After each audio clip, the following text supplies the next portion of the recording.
You guys have access to the databases on the screen. I'm really going to focus on our middle and high school, but I do kind of want to peek into our kindergarten, our pre-K kindergarten database just to give you guys a glimpse. It is pretty self-explanatory. There's just one thing I kind of want to point out for you. You'll see a lot of kind of consistency as you grow from elementary school, which is World Book Kids, all the way through high school. So I think if I show you World Book Student, you'd have a good idea of what World Book Kids would look like. So we'll spend our time there. Before we even start with those, let's look at Early World of Learning. This is for your pre-K and kindergarten reader. Pre and emergent, they're not quite reading on their own yet. I turn my volume down here because everything is read out loud when you drag your mouse over it. So I don't want it shouting over me as we go. Early World of Learning is broken down into these 5 modules, including a little classic section with our frog. The only one I really want to point out today for your purposes is Read. Read is broken down into these 2 sections, Treks, Travels, and Welcome to Reading. These are both great for read alouds, guided reading, listening centers. If you have parents coming in and saying, my kid is, in pre-K, but they're very advanced and I want to work with them and getting them reading before they enter kindergarten. Or you may even have an English language learner or a student who's a struggling reader in 1st or 2nd grade. This would be a great place to send them. So Treks Travels is our 12 stories featuring Trek, our World Book mascot, a kind of unfortunate looking scarecrow. And there are 12 different stories. They're also available in Spanish. And each of these stories are about essential childhood lessons and themes like shapes and colors and sizes, all of these things pulled directly from the pre-kindergarten curricula. And they also embody certain social emotional lessons, like learning how to be a good friend and problem solving. These specific stories in the Treks Travel side are of quite a high lexile, so I would suggest these more for a listening center or a read aloud.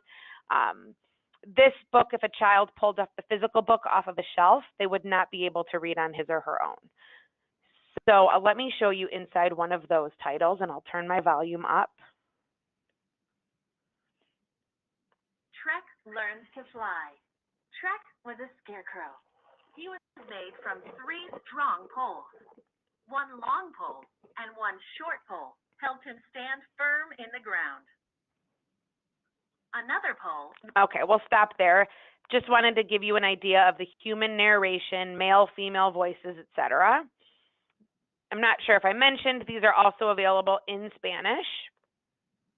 And if we look at Welcome to Reading, this is where we get a little bit more into the nitty-gritty. This is an actual guided reading program.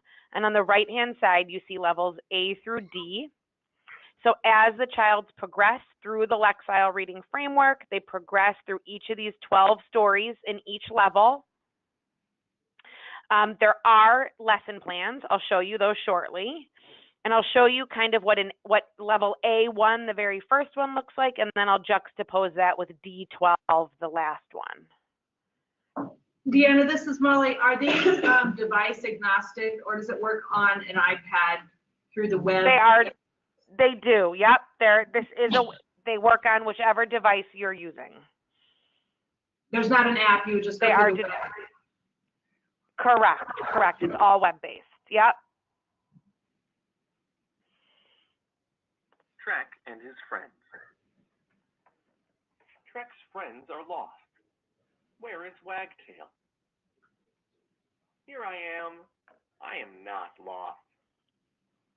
Okay, we'll stop there. You can imagine what the rest of the story looks like. A lot of repetition, sight words, monosyllabic words as well. And we get to D12. I'm just going to manually turn the page here for time's sake. I love that girl's face. That's like my Monday morning face, I think. And then the second page here, we have, you can see, we're not going to listen to it, but a lot text heavier of a page. multisyllabic words. There's still a lot of repetition that those emergent readers need, of course, but you can see how they've really gained steam from level A through level D. Now, I specifically like to start with read when I'm showing this database because there are lesson plans for both Treks, Travels, and Welcome to Reading. So if you go down to the footer for educators, it's on the brown bottom of the page, the brown line, and you go to Educator Tools. You can click on either of the logos at the top of the page. So we'll start with Treks, Travels. And if you scroll down, it kind of explains the organization of the different stories and the Lexile levels. And on the left-hand side, it's kind of a gray area. Each of these 12 stories has a suggested lesson plan with skills and concepts, vocabulary, pre- and post-reading questions, etc. Similarly, with Welcome to Reading, you can scroll down and get more information about those Lexile levels. And each of the 12 stories in each of the levels also comes with a mini lesson. So now you're focused specifically on phonics, the short vowel A sound, sight words. Each of these books in Welcome to Reading comes with these adorable little foldable books, so these can be printed and sent home. Great for make and take, extensions and interventions, of course.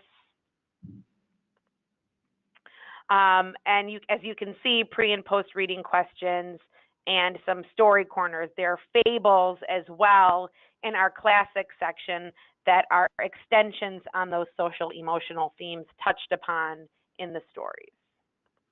Okay. So that I'm going to stop there for Early World of Learning unless there are specific requests for me to kind of go into the other modules. They are very intuitive and user-friendly. You guys can really figure them out just kind of by playing around on those on your own. They're all kind of interconnected to the stories in Read. For example, the printables in Print and Do are based on those essential 11 themes that we talked about, shape and sound and size. The games are games associated with those stories or with the lessons we learned in those stories. So as long as you realize that there's that interconnectivity, I think you're pretty good with this database. And then Know It in the middle with the brain with the mustache. He is our introduction to a virtual encyclopedia. So again, everything is read out loud to you, but you kind of dig on what you're interested in. These are all kind of high interest subjects for young students. We'll look at the cheetah, for example, and this will pull up kind of their introduction to an encyclopedic page, everything being read out loud to them, including the captions. The only thing that is not read out loud in this entire database is that it's a fact, which is just a short fun fact about whatever they clicked on. Okay, so we are going to go back to our super homepage. And to do that, I'm going to go down to the way bottom left on the footer, World Book Products. And here I can go to a specific database, or I can go back to our homepage.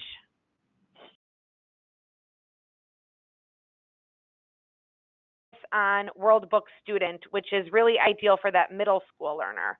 Now, as I said with Early World of Learning, there is flexibility built into these databases. We don't like really pigeonholing them into certain grades. As educators, you and I know that you might have an advanced third grader who could certainly benefit from a higher Lexile and World Book student, and vice versa. You might have a struggling student in middle school who could benefit from the lower Lexile and World Book kids. You will see that the databases look very similar. They have similar navigation tools, similar features bars. So there won't be many questions about moving from one to the next. So World Book Student was recently revamped, which I'm excited about. It needed a great new facelift. All of our databases are built in beautiful carousels of images. I'm just scrolling to the right here. So if I wanted to learn more about Copenhagen, for example, I could click in the green box and that would take me to more information on Copenhagen.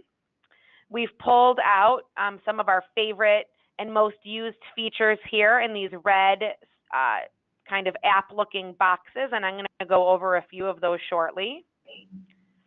Of course, we have an intuitive search bar. I'll also show you that in a moment. I'm going to kind of go up to the top right of the page. The educator tool section has some really great kind of hidden gems in there, and we're going to wrap up our World Book student there. Are you guys Google or Microsoft OneDrive integrated? Google, I think most of them are. Yep. Okay. So if any of your educators use Google Classroom, we have a quick link there, and you can also save any content or images right to Google Drive or Google Classroom, and I'm going to show you all of that as well. The far right, we have this drop-down menu. This is our features bar. So this is where you'll see an alphabetical list of all of the different features available in World Book Student. I'm just going to go over a few of those with you. Again, some of those are pretty self-explanatory, but we'll go there in a second. If you scroll, you have behind the headlines, one way to access that, and you also have another way to access our biography center, both of which we're going to go over. Before we do that, I want to show you what a search for an article would look like. I like to pick, for presentation purposes, I like to pick a really broad subject, so we'll look at China.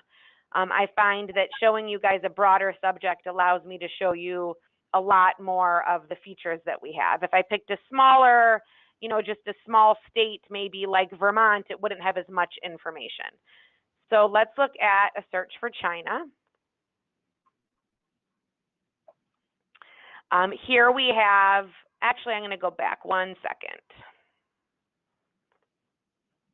If I just press enter, this will take me to all of the different results for China.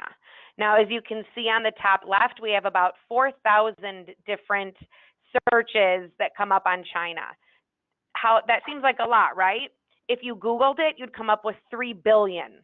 And they certainly wouldn't be at a user-friendly lexile, nor would they be relevant to what our middle schoolers really need to know. But we can narrow that down to about 1,200 different encyclopedia articles with China associations. So we'll look at this very first one. And you'll notice, and if you looked in World Book Kids, the article would be very similar. It would just be a significantly shorter, and it would be at a lower lexile for that elementary school reader. I'm not even going to scroll all the way down to the bottom of the article because it is such a lengthy article. However, you'll see that all of the multimedia is on the right, which matches the text on the left. We have a great double-click dictionary.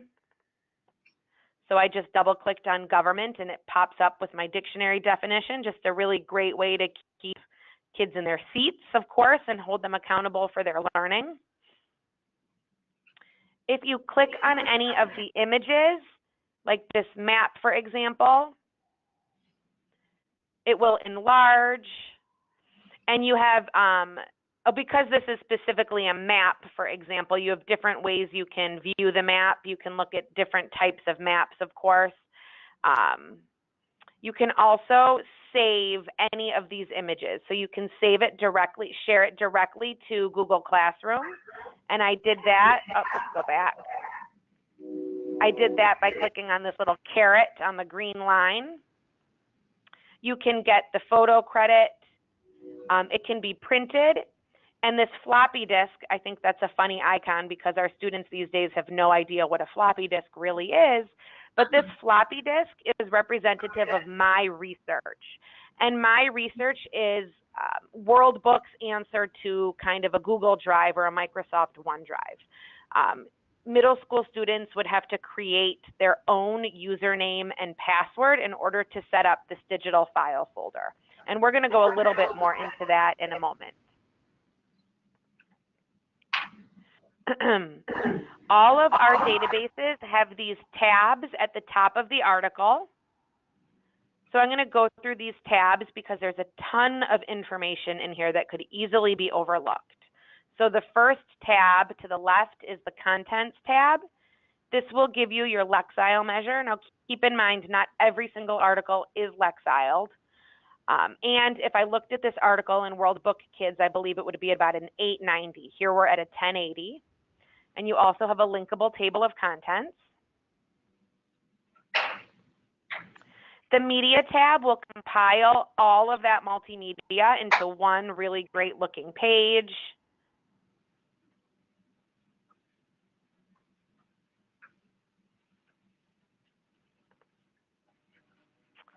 The Related tab, this is where you're really going to get a ton of information. It will compile all of those other 1,200 articles associated with China here in one place. So if you're doing research on China and that one article isn't enough, you can go into a lot of detail here. Of course, great for inquiry circles or maybe even a modified take on a flipped classroom if you're sending students home to become experts on certain things. If you look to the left, we also have access to these back in time articles. I think these are super cool. These are historic articles from our World Book yearbooks, which are yearly publications. This one, for example, was written in 1922, and it kind of pulls out the most important things from that year in China, which of course in 1922 was the Civil War in China. So it's just a short, kind of concise article with great information. And what's neat about this is that you can follow how that Civil War kind of played out from 1922 to 1923 and see also how research has changed over the years. We collaborate with EBSCO, so we have links to magazine articles associated with our search of China.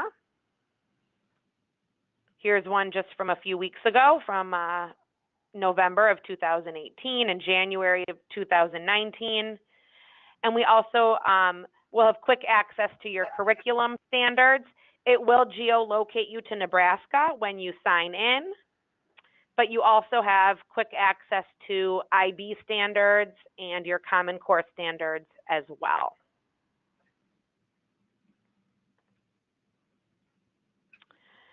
On the top right of the screen now, we have this gear. Anytime you see this icon in any of the databases, you have access to all of these sharing and saving tools. So as I mentioned, it can be saved in the Google Drive or shared, to the Google Drive, Microsoft OneDrive, and or right to your desktop as a PDF. And My Projects is that My Research folder we spoke about.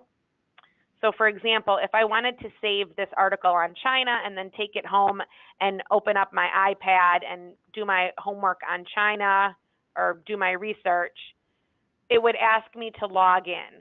Now these credentials that I'm logging in as are not my ESU 7, ESU 8 credentials. These are my unique username and password that I'm using to sign in with. Unfortunately, we don't have the capability yet to have you the teachers be able to just upload, an Excel spreadsheet. So the students are responsible for creating an account on their own, or the teacher can do all of them for his or her class. And creating an account, however, pretty easy, just requires a name, username, and password. You do not need to include an email. And of course, World Book does not save any of the students' private information.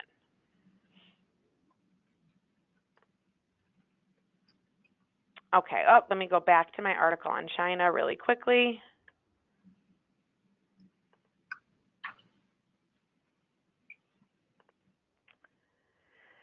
All of our articles have citations in MLA, APA, and Harvard format. And if I scrolled all the way down to the bottom of the article, you would see those citations for you. All of our text can be translated in over 100 different languages. And our databases have text-to-speech capabilities in English. So that's in each of our databases from kids to student to advanced. Those have read aloud in English. Now you do have access to some of our Spanish-speaking databases, and some of those databases, which I'll show you briefly, also some of that content is allowed in Spanish. Okay, we are going to go back to our home page just by clicking on the logo, and I want to show you in a few of my favorite features here in World Book Student, and then we'll jump into Advanced. So behind the headlines is a great look at current events. I was always looking for student-friendly current events for my students.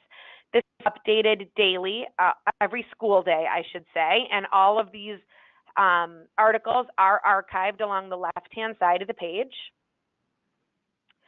My favorite things about the behind the headlines is A, it's in student-friendly language. B, it's not necessarily pulled directly from the headlines of the newspaper. It's they take interesting things that are happening around the world that we might not know about from reading just the headlines, but sometimes they definitely touch upon the headlines as well. And they take some really complex science text as well and pare that down to language our students can understand. Here we have the anniversary of Blackbird's death. I feel a sneeze coming on, so I apologize if that happens in the next couple seconds. We also memorialize historical figures' birthdays and historical events as well. Also, you notice that these are all tagged and linked to further information in our databases.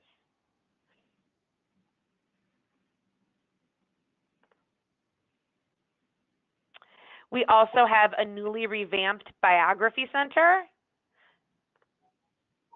So the Biography Center will pull up, and this is a new innovation which I love, it pulls up anybody in our database who is celebrating a birthday today. So I like to see when we have some diverse historical figures up here. So if I wanted to learn more about Shirley Chisholm, for example, I could just click on See More, and that will take me right to her biography. Or I can search specifically for someone. I can also search in this biography collection. So easy here if you're doing African American civil rights leaders, and these are updated often, or you're looking for biographies on athletes from the 1900s. You can also filter this. Now, when I taught fourth grade, my third graders used to always come in as kind of experts on Helen Keller, and they always wanted to write about Helen Keller because I think that was probably the last story they read in third grade. They also were kind of experts on the top 3 American civil rights leaders: Martin Luther King, Rosa Parks, Ruby Bridges. Here I can pull up a ton of different articles. So we filtered this male and female civil rights leaders. I have about 159 different articles now. So that's certainly up from the 3 that they were most familiar with. And we're talking civil rights. We have suffragists here, religious reformers as well. Now I'm going to narrow that down. I'm going to take out the men, and we're just going to have women. And now I have 53 different female civil rights leaders that I may not have known about. Of course, all of those same sharing and collaboration tools are going to be available in each of these articles.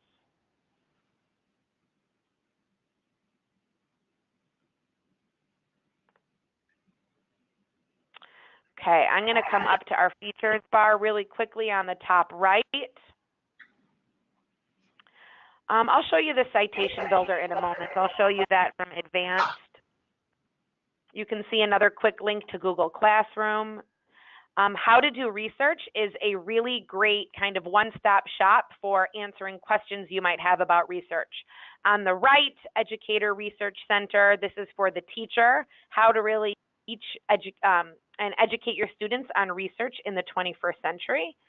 On the left, however, we have information for students.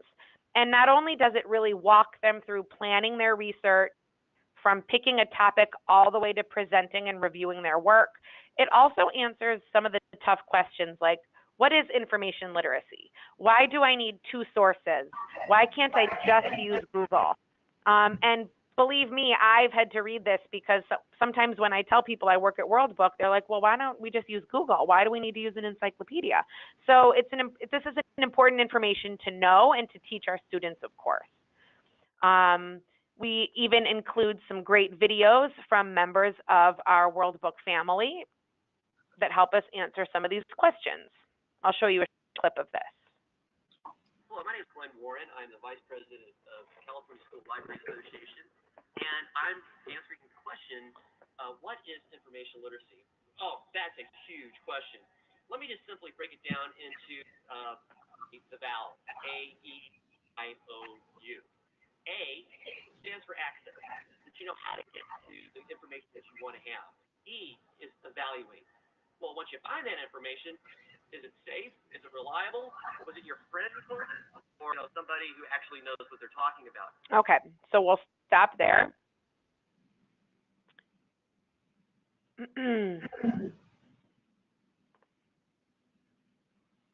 Okay, so that is kind of World Book Student in a nutshell. However, there is some great hidden features in here that I definitely want you to know about, one specific. So from the Educator Tools section, which is at the top of the right-hand side of the page, and you can also get here from the footer at the bottom, we have quick access to your curriculum standards again, some quick, easy, printable or downloadable graphic organizers. I specifically like to point out these web quests. Now, these are available in kids as well at a lower Lexile, and they're also available in World Book Advanced. I had a love-hate relationship with web quests when I was teaching. I found that, I didn't have access to something like this, so I would Google a web quest. I thought it was so unique, and I would kind of send my kids willy-nilly around the internet, and lo and behold, it would send them to links that weren't working, information that wasn't accurate or valid. Maybe it was at too high of a Lexile. Maybe there was advertising. It always turned into a disaster. Here, these web quests are printable activities that walk the students directly through World Book Online. So here it has them search for specific items. This is ancient Egypt, for example. They have to answer different types of questions as they read the article, and every web quest is different. They have to watch videos, look at images. And this one is about 4 or 5 pages long. And if I continued to scroll down, you would get the answer key. That's why I say that this is a printable activity. You don't want to send your students to this specific section because you know that they'll find the answer key at the bottom. But this is great for pre and post assessment if you're doing a unit on ancient Egypt, for example. Great to get them excited about a unit that's upcoming. We have really timely ones. For example, there was one on Thanksgiving, so that would have been a great way to kind of spend time before sending those kids off when they go crazy before the holiday breaks. Excuse me. Also great for emergency substitute plans. As you can see, there's a ton of different content, and we are always adding to this. Here's elections and voting. I know a few of my customers had their students do this right before election time last month. Okay.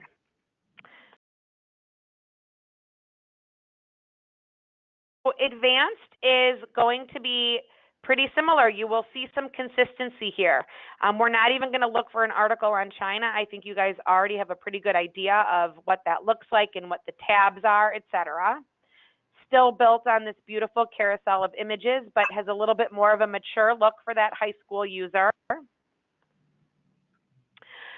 Excuse me. I'm going to show you a few of my favorite differentiators here in this database. So on the top right, we have in the headlines.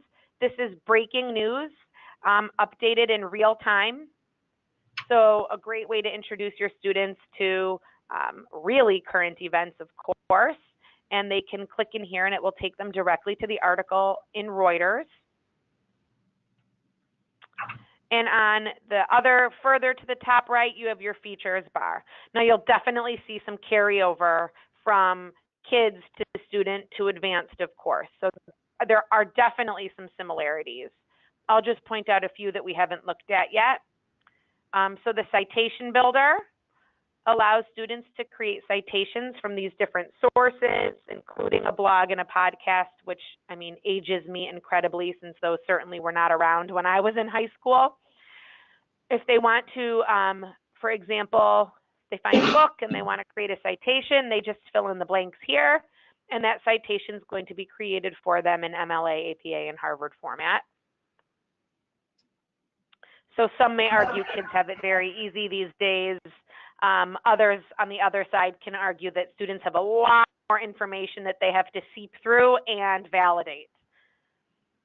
You have quick links to government websites. It will geolocate you to Nebraska, of course, but you can grab government websites from around the United States and around the world as well.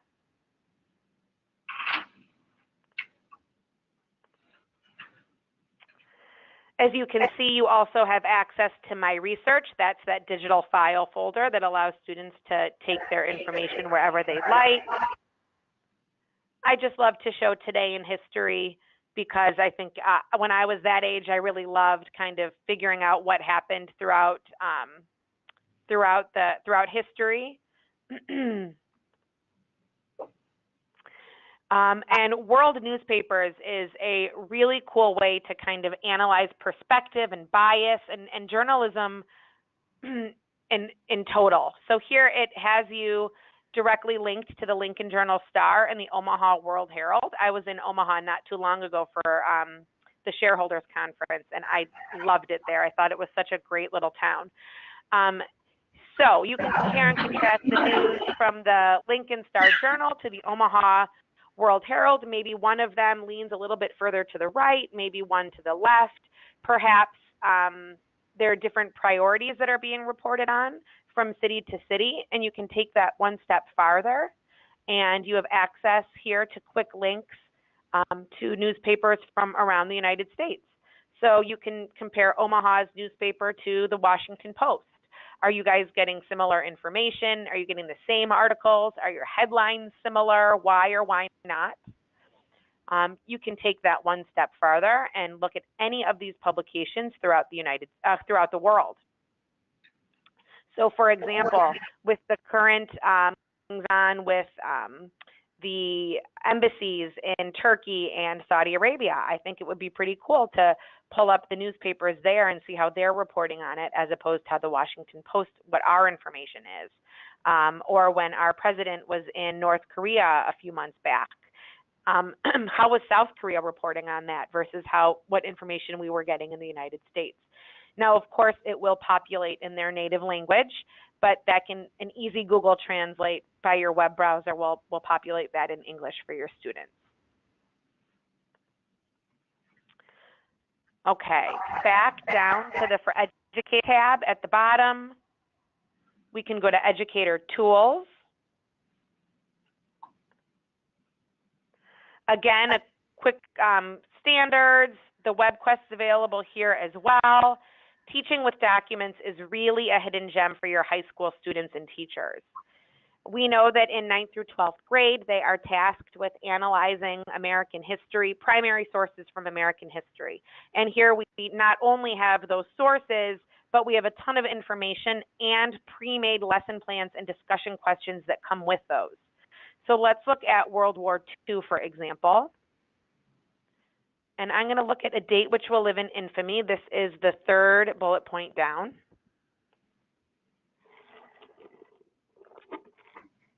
So here we have FDR's first typed draft of his speech the day after the Pearl Harbor bombing. And as you can see FDR's chicken scratch himself, which is a teachable moment that everybody needs to revise and edit, even the president. And you can see on this very first line, he crossed off the words world history and wrote infamy. Yesterday, December 7th, 1941, a date which will live in infamy, as opposed to world history. That's a great discussion right there on word choice and how that affected how that speech resonated throughout American history.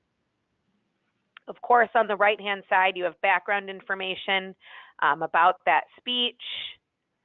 And as you scroll down, this is where you'll find those really great discussion questions and activities, including vocabulary and context, how he enhanced the effect of his speech with word choice and other figurative language, comparing and contrasting this speech to Patrick Henry's Give Me Liberty or Give Me Death speech. So a ton of information and lessons for that one specific artifact in this one place. And I think most people don't realize that that's there. So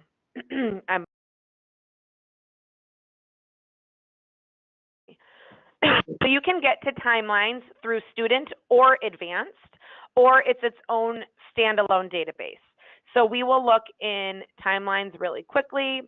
Timelines has over 650 pre-generated timelines. You can do multiple things with these timelines. You can use a timeline exactly as it is pre-generated. You can edit a timeline, or you can create your own. So for example, let's look up at the top, history of Nebraska. So here we'll populate the history of Nebraska from the 1680s all the way to the 2000s.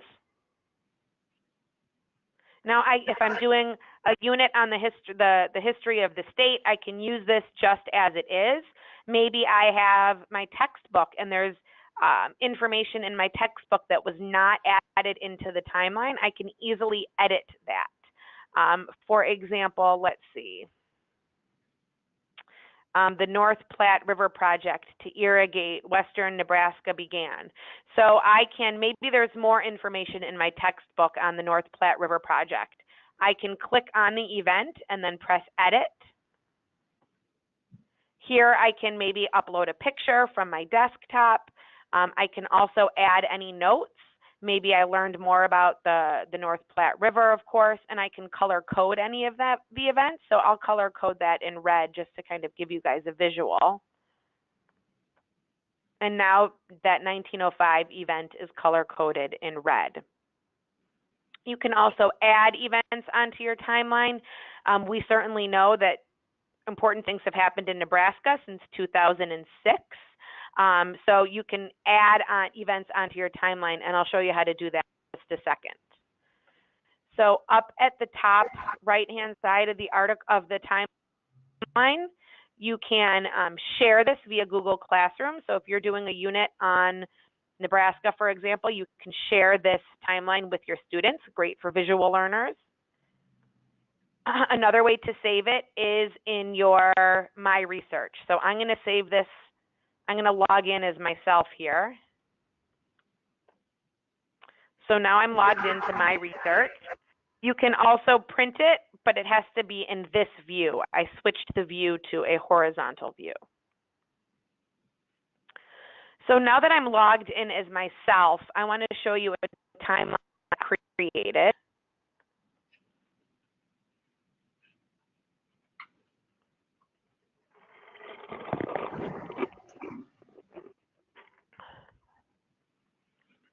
So I created a timeline on my life from scratch, from when I was born until when I started working at World Book.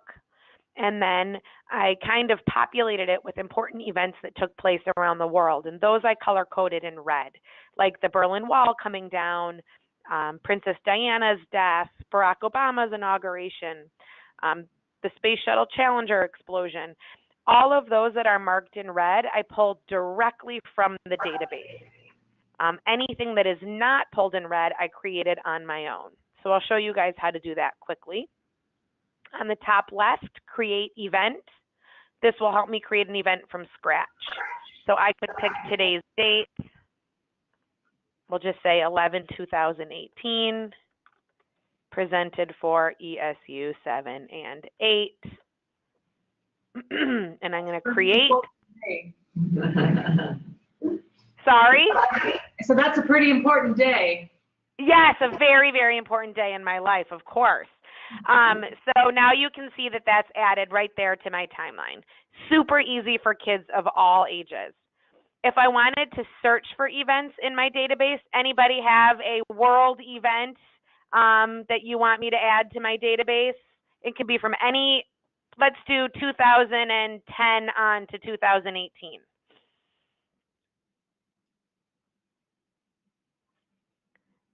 If you don't shout it out, I'm going to pick one for you.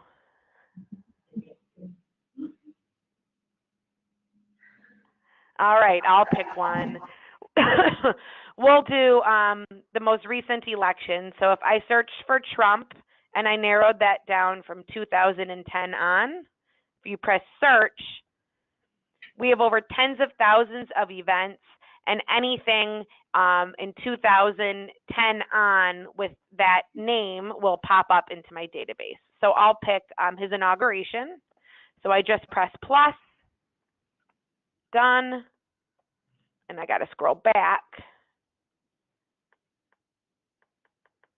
Oh, actually, let's do this. Now it's added right to my timeline.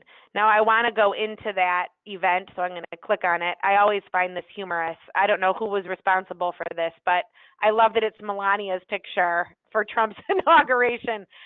I just think that's funny. So if I wanted to, I could clearly go in there and edit that and maybe add a different picture if I wanted to, or I can edit that. I'm going to color code it red, and I will write 45th president. And I can save it, and now that's saved to my timelines. So great use for biographies and autobiographies that have already been created, or having students create their own or edit them. Also a really fun project for tracking family genealogy or your history. My favorite idea, kind of, if I had this when I was teaching, would be to track the setting or character development throughout a read aloud or a book. For example, my favorite book to read with my students was Esperanza Rising. And every chapter was kind of a different part of the harvest. So we could really get deep into the setting or the different fruit or vegetable, and kind of play with the dates, of course, because that story took place over a year. So I wouldn't want my timeline to be one long vertical event. But kind of an interesting way and an innovative way to use this database. All right. A few other of the databases which don't require too much time. The first is Discover. Discover is our differentiated database for your high school learners. So you might have special ed students, struggling readers, ELLs. You could bring them to World Book Discover, and if they searched for China, the article will be at the World Book Kids Lexile. So it would be at that 890 Lexile. However, it doesn't look like it's written for kids. It still looks like it's written for that high school student, and you have all of the same sharing and collaboration tools available to them. It's just at that easier reading Lexile for them. World Book Discover has this great life skills section. We call it Life Skills 101. I think this is great not just for students who are heading right into their career after high school, but everybody needs to know how to write a resume. Everybody needs to know what a job search looks like, or how to balance a checkbook, for example. And this takes you kind of step by step through those different processes. And we know, unfortunately, in high school, we're so busy getting those standards done, getting everything we need to teach them out, that sometimes this kind of takes a back burner, but these are really important basic skills. Okay.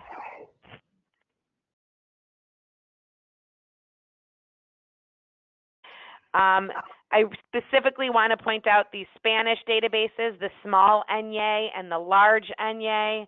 The small Enye is Encyclopedia Estudiantil Hallazgos. If the article is available in Spanish, it will be a direct translation from World Book Kids with all of the same translation tools and saving tools. Same multimedia as well.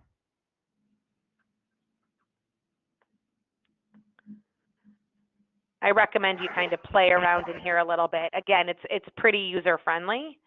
The large N is Hispanica Saber. That is for your older Spanish speaker.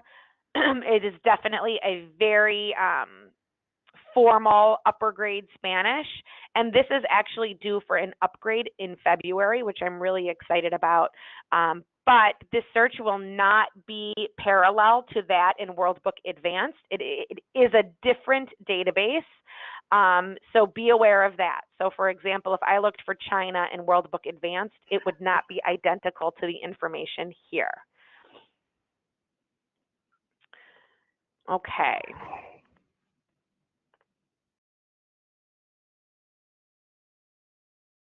Okay. So eBooks is our virtual library of over 3,000 digital books and growing.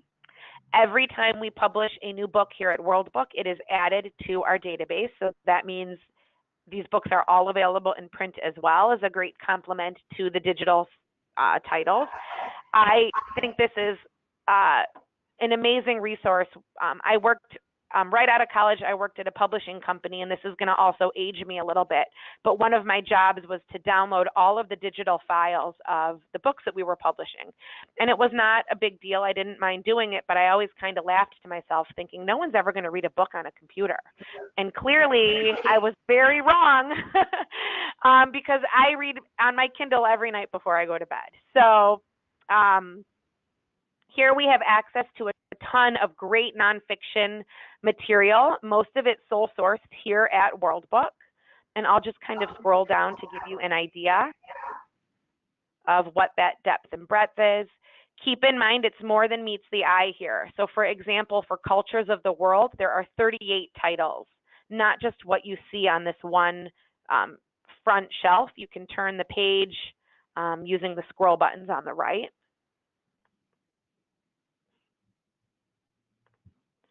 The fiction content is going to be right here in our early readers, and these should look pretty familiar to you from our Treks, Travels, and Welcome to Reading series.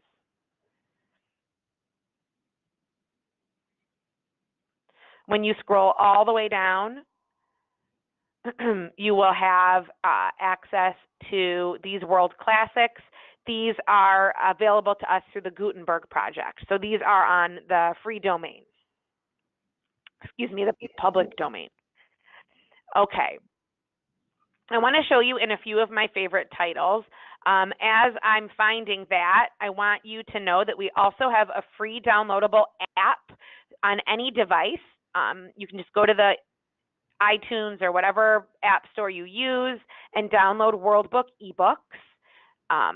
Also from this platform, you have unlimited simultaneous checkout. So you can do this as a whole group. You can have all of the students in one title, or do it as a small group and have every student on a different book of their choice.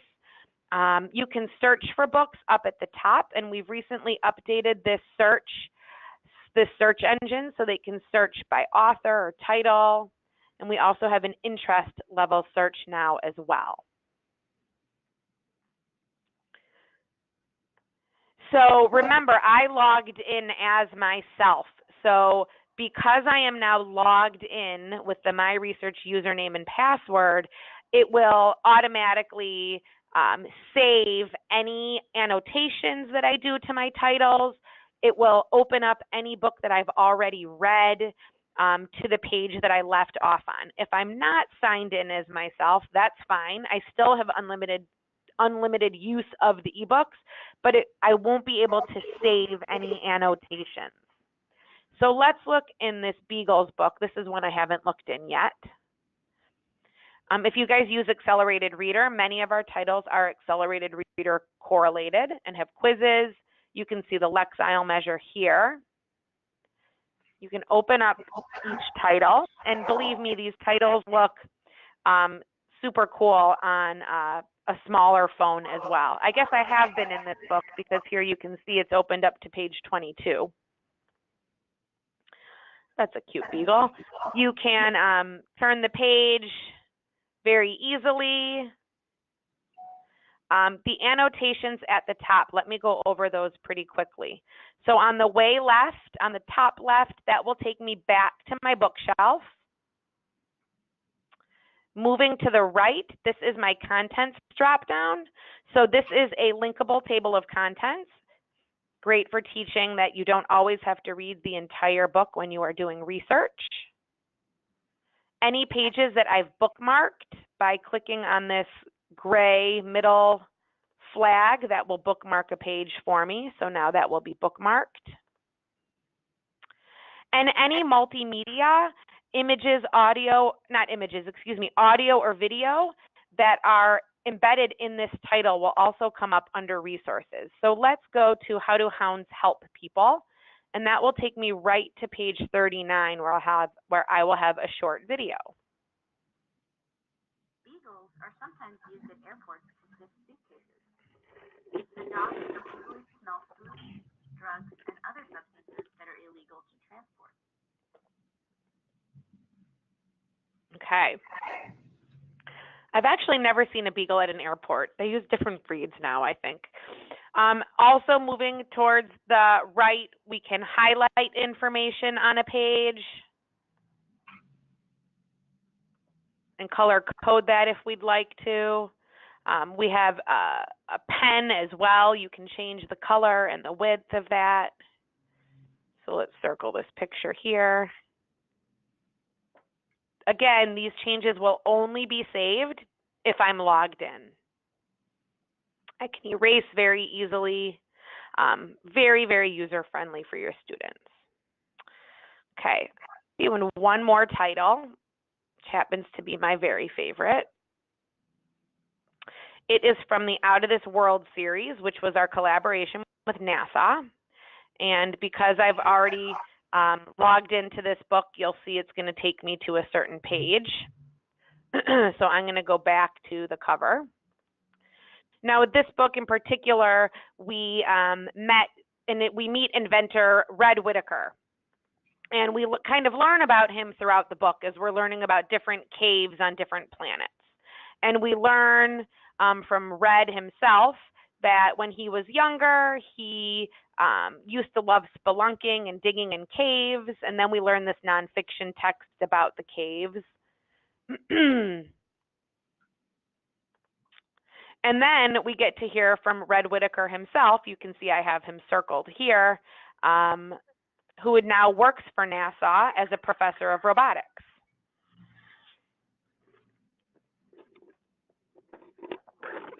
And I'm associated with Carnegie Mellon University and Astrobotic Technology. My life is robots, and robots, particularly related to purposes on the moon. For NIAC, I am investigating. Okay, there's one more video in here that I just think is worth showing you about 20 seconds of. When I was younger, I did struggle with nonfiction. It was difficult for me to read. I was definitely kind of a comic book fiction kind of a girl, but I think these kinds of tools would have really brought reading nonfiction to life for me.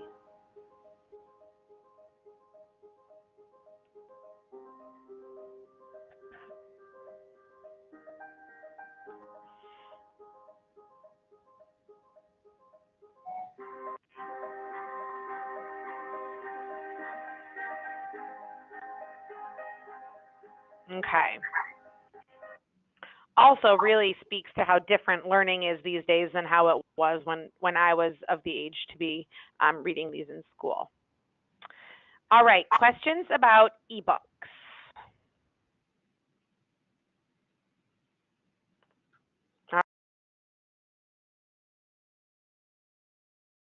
Yeah, I would say middle school level, but again, that flexibility is there.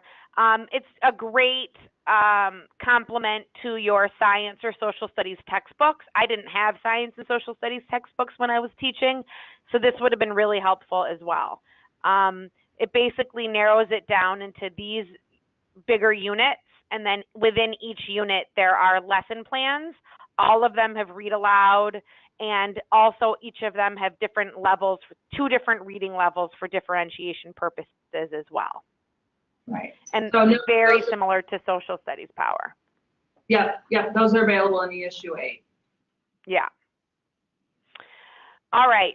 I want to, sorry, question?